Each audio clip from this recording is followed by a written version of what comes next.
Welcome back to Peer-Guided DBT Lessons, provided by DBT Skills Application, Peers Helping Peers. This week's lesson, marked 2-13 in our Distress Tolerance module, we'll be looking at willing hands. Please keep in mind that we're simply peers helping peers, working together to bring about more peaceful, constructive, and ultimately happier lives. In other words, a life worth living.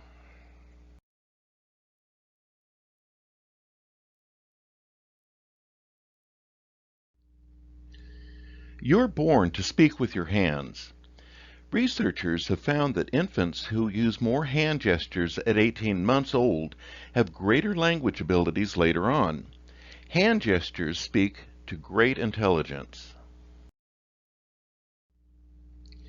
It is interesting that our brain gives a disproportionate amount of attention to the fingers and hands as compared to the rest of the body.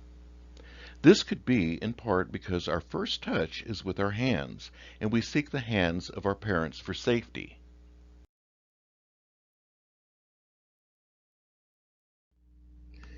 Hand gestures help us take what's in our mind and make it intelligible to others. Gesture is really linked to speech, and gesturing while you talk can really power up your thinking. Gesturing can help people form clearer thoughts, speak in tighter sentences, and use more declarative language.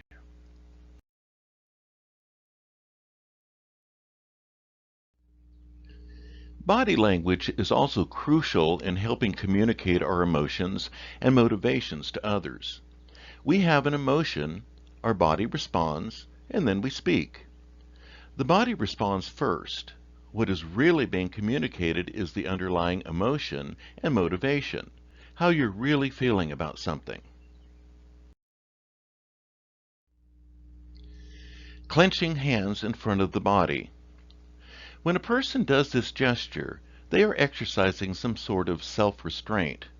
They are symbolically clenching themselves back and withholding a negative reaction, usually anxiety or frustration. Fist shapes and movements are usually symbols of inner aggression. Clasping hands over the lower abdomen or crotch. When a person finds themselves in a position where they feel vulnerable, but are required to display confidence and respect, they clasp their hands over the crotch or lower abdomen. Hand-wringing and finger squeezing are very common nonverbal anxiety displays. These signals are particularly frequent during times of higher stress levels when a person feels the odds for a successful outcome are particularly low, or there is nothing or little else which can be done. Arms can act as the doorway to the body and the self. When they are crossed, they form a closed defensive shield, blocking out the outside world. Shields act in two ways. One is to block incoming attacks, and the other is a place behind which the person can hide and perhaps not be noticed. Hands may raise in fear. When a man or a woman shows the nonverbal emotion of fear, the hands may raise in front of their face or trunk to protect the body. A palm facing outward towards others fends them off or pushes them away. If you have your palm facing up, you will be perceived as both non-threatening and open. While keeping your palms open, you appear more trustworthy and sincere.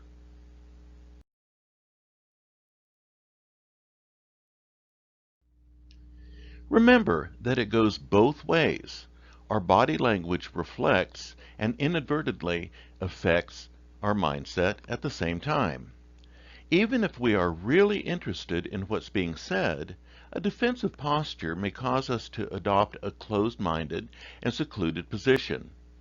An open body is a prelude for an open mind.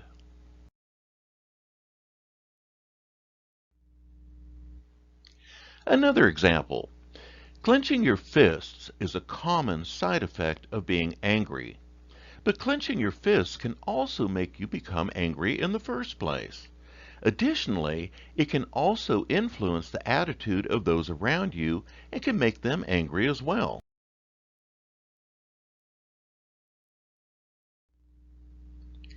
Change your posture or body language to change your feelings.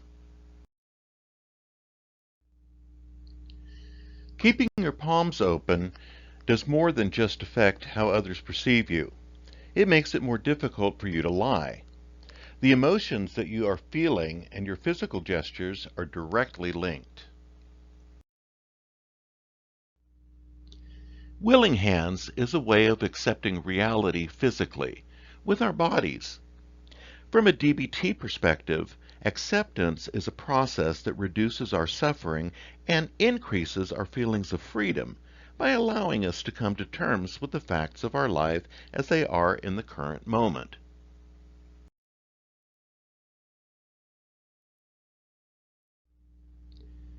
To do willing hands, we need to unclench our hands, turn them palms up, and relax our fingers. We simply turn our hands palms up and rest them on our lap or on the arms of our chair.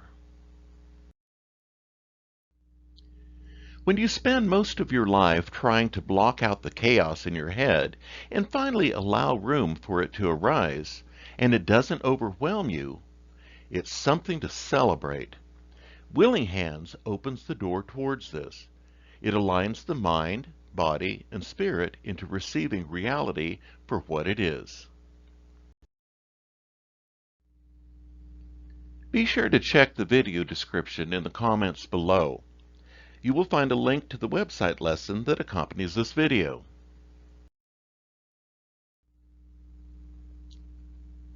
You will also find links to the handouts and worksheets created to complement this video. And while you're there, if you found this video helpful, be sure to like it. Next time, in our peer-guided DBT Lessons to Stress Tolerance module, we'll be turning the mind. And be sure to check out our YouTube channel, where our entire DBT course is now available. Thank you for watching. Hope to see you next time. Bye for now.